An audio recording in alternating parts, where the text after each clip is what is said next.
Welcome back, everyone. I'm Sadie. And guys, this is the one horror fans have been buzzing about. A cursed little skull-shaped whistle that doesn't call the dead back to you. It calls your death, and it makes it come early. This isn't part of some long-running franchise you need homework for, so if this is your first time hearing about it, don't worry. You don't need to have seen anything else to follow along. All you need to know is this. Everybody already has a death waiting for them somewhere down the road. This story is simply about what happens when a group of teenagers accidentally wake theirs up too soon. So settle in, because today we're walking through their story exactly as it unfolds. Every twist, every death, every desperate attempt to cheat what's coming. Let's get into it. What if the exact way you're going to die years, maybe decades from now, showed up on your doorstep tonight? That's the question this story dares to ask. And it doesn't wait to start answering it. We open on a packed high school gymnasium. Mason, the star of the basketball team, is in the middle of the biggest game of his life, and his girlfriend is cheering him on from the stands, pushing him to give everything he's got.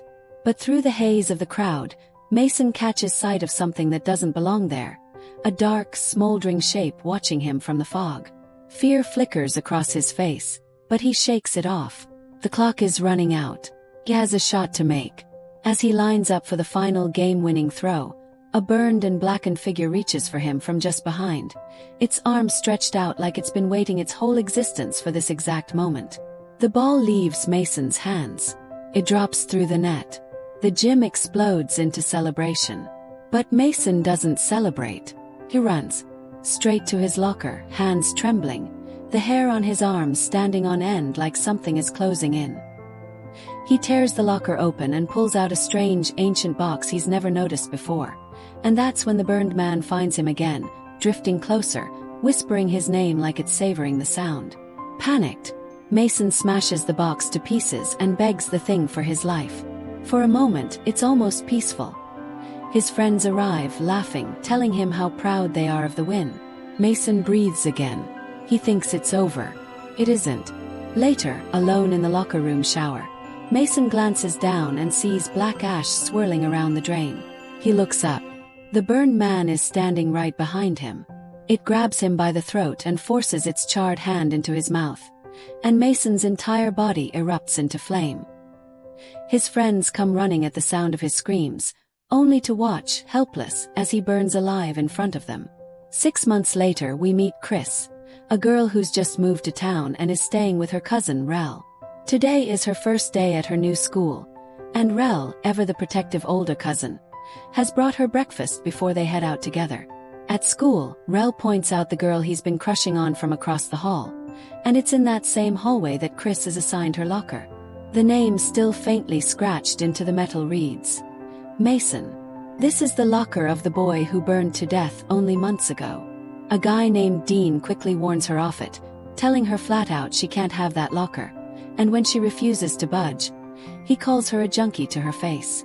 What he doesn't know is that Chrys really did struggle with addiction once, before her father died in an accident that still haunts her.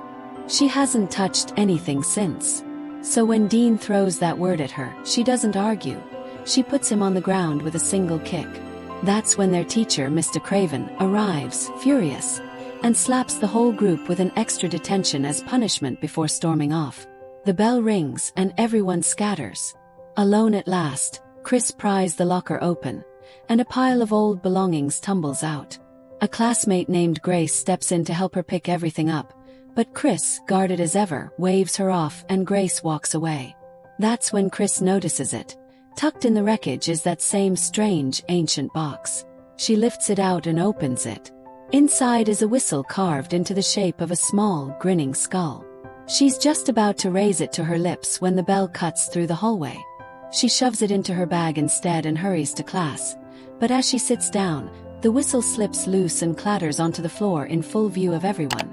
Dean, never one to miss an opportunity, announces to the room that someone's brought drugs to class. Chrys tries to explain, but before she can get a word out, Mr. Craven has already confiscated it. And the second it's in his hand, his expression changes. He's never seen anything like it. Carved into the surface are symbols he can't quite place, so he starts trying to translate them himself. Grace beats him to it. pulling up a search on her laptop and reading the inscription aloud. Summon the dead. Chrys immediately asks for it back. Craven refuses. She found it in a school locker, which makes it school property, and that's the end of the discussion. Defeated, Chrys heads outside, where Grace is already inviting the whole group over to her place to hang out. Meanwhile, back in the classroom, Mr. Craven isn't thinking about curses. He's thinking about how much a genuine ancient artifact might be worth, and he starts hunting for the right buyer online. He can't help himself. Just once he tells himself. He lifts the whistle to his lips and blows. The classroom window cracks down the middle. Craven, rattled but greedy, uploads a listing for it anyway. Outside, Chrys and Rel are heading to the car when Rel realizes he's left something behind and jogs back inside. He grabs his book and freezes when he sees Mr. Craven prepping the whistle to sell it off. Without thinking twice, Rel snatches it and pockets it before slipping out. Back with Chrys, a guy named Noah approaches, all faux-friendly, asking how she's settling in before offering her drugs, even dangling a free sample to hook her. Rel arrives just in time and tells Noah to keep his distance from his cousin. Noah doesn't take that well. He slams Rel against a car and pulls a knife on him before finally backing off. Once they're alone, Rel warns Chrys that Noah is one of the worst people in town, someone who deals drugs to kids through the local church and genuinely believes he's doing God's work. Meanwhile, Mr. Craven opens the old box to check on his prize, and the whistle is gone. He searches frantically, checking under the benches in case it fell, but there's nothing there. Sick with the thought of the money slipping through his fingers, he sinks into his chair. That's when he hears it, someone whispering his name, low and slow, from somewhere close. He steps outside to look and catches a strange, shifting shadow watching him from the dark. Terror hits him so hard he nearly loses control of his body right there. A security guard's flashlight sweeps the area, and the shadow retreats.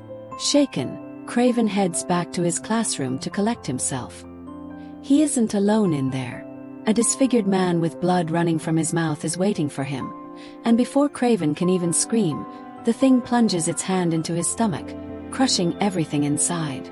Blood pours from Craven's mouth. His hair begins falling out in clumps, and right in front of us, he transforms into a mirror of the very thing that's killing him, before collapsing dead. Across town, the group has gathered at Grace's house, and Rel proudly shows off the whistle he swiped back. Grace is instantly enchanted by it, calling it beautiful, while nearby, Ellie quietly gives herself an insulin shot for her diabetes. Then Grace announces she wants to blow it and see if it really calls the dead. Chrys immediately shuts that down, insisting they need to stay far away from whatever this thing is, and turns to leave. Ellie stops her at the door, but it's too late. Grace has already brought the whistle to her lips. The sound that comes out doesn't feel like sound at all. It claws straight into their skulls, and every single person in that room grabs their head in agony. Then silence. Dead ringing silence. Dean is the first to break it, insisting he can hear something coming toward them, and in his panic he loses control of his own body in front of everyone. Chrys, done with all of it, starts to walk out, but Ellie catches her at the last second and asks her to come to the Halloween fair with them tomorrow night. Reluctantly, Chrys agrees. That night, alone in her room, Chrys tries to text Ellie but keeps hesitating. Then her eyes drift to the window, and out on the tree branch just beyond the glass, something is watching her. Daring.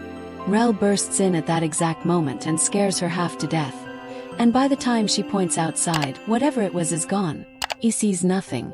In the chaos, her half-written message accidentally sends itself to Ellie, meaning she's locked into the fair now whether she wants to go or not. Across town, Grace is doing homework alone when she hears whispering nearby. Assuming it's just her little brother messing around, she checks his room, and something slips past behind her. She spins around, heart hammering, and creeps forward to look. A cold hand brushes her cheek and vanishes before she can even react. A second later, her brother appears, telling her their mom wants her upstairs, and walks off like nothing happened. Rattled, Grace follows. The next morning, the whole school learns that Mr. Craven has died. Officially, the story is stage 4 cancer. Students gather to pay their respects, And in the middle of the memorial, Ellie notices the girl sitting in front of her trembling strangely, whispering her name in a voice that doesn't sound human. Grace pulls her attention away just in time. And when Ellie looks again, the seat is completely empty. Determined to understand what they've unleashed, Chrys and Ellie track down an elderly collector who might know something about the whistle's origins. They find her front gate wide open and let themselves in, calling out, until the woman appears behind them, unervingly calm, and begins talking about her lifelong obsession with strange and haunted objects. Chrys finally shows her the whistle and asks if it belongs to her collection, explaining she found it in a school locker. The old woman's answer stops them cold. "You didn't find it," she says. "It found you. Just like it found my grandson. Just like it found me 35 years ago, buried in a hoard of treasure. And it's been taking lives ever since." Chrys tells her what the carvings supposedly mean. Summon the dead. But the woman shakes her head. That's not it at all. What it actually says is, invite your own death. Everyone already has a death out there waiting for them, she explains. If you're meant to live to 90, then it's your 90-year-old death that will eventually come calling. But once you hear that whistle's cry, everything changes. It reaches out to your death directly and pulls it forward so it can find you far sooner than it should. Chrys asks the only question that matters. What does death actually look like? Exactly like you, the woman answers. You'll look exactly the way you would have looked at the very end of your natural life. Outside, Ellie tells Chrys that the woman's clearly on a lot of medication, that her mind isn't what it used to be. Maybe that explains the wild talk. But they can't shake the feeling that it's all true. And they realize something else. That whistle came out of Mason's old locker. The same locker Chrys inherited. Which means Mason may have blown it himself before he died.